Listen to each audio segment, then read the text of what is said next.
Hi, I'm Seng. So today I'll show you how to print your kitchen order more than one time in Genius POS. Thank you. So go to the setting.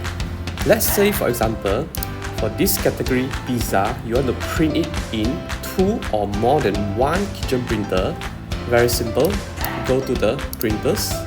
Okay, as you can see, there's a kitchen printer and with the IP address.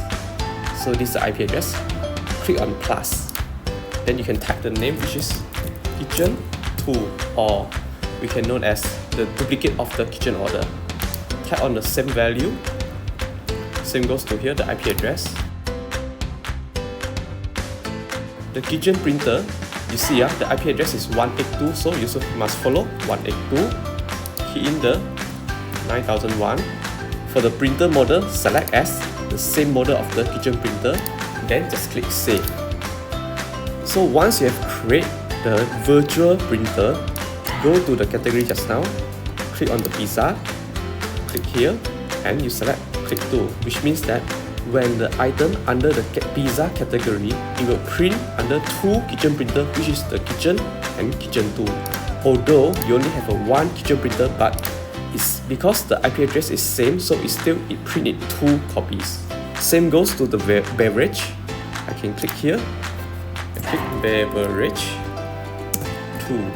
So I need to follow the number. Just click save. Go to the category. For the fried ice cream, I print it 2, so I click beverage 2. Make sure it's print in the multiple printer.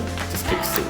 If your beverage printer cannot print and you want to print it to the cashier printer, click on the extra, select the direct printer as cashier printer. Just click set and save. Means that when this printer, the beverage 2 printer is disconnected, it still will print at cashier printer. That's all for today. Thank you. So 找 Genius POS 找阿成啦。 Cari POS system, cari Aseng. Find Genius POS, find Aseng.